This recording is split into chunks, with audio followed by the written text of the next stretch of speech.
Repairs have started at Grant Beach Park's pool in Springfield. The pool's been closed since April of last year.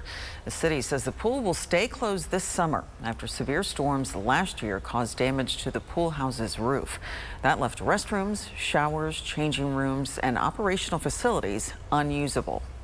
For a government-owned facility, replacing a roof with a different kind of roof and working that through an insurance claim, as well as working with FEMA, which we are fortunate we think that we'll be getting some reimbursement for. There's just a lot of paperwork and approval, and it's been a lengthy process, as well as redesigning the top of this building. And designing a roof that will fit onto an existing building is not an easy task. It's not just taking off shingles. Crews are expected to make repairs through August. The city doesn't plan to open the pool until next summer in 2027.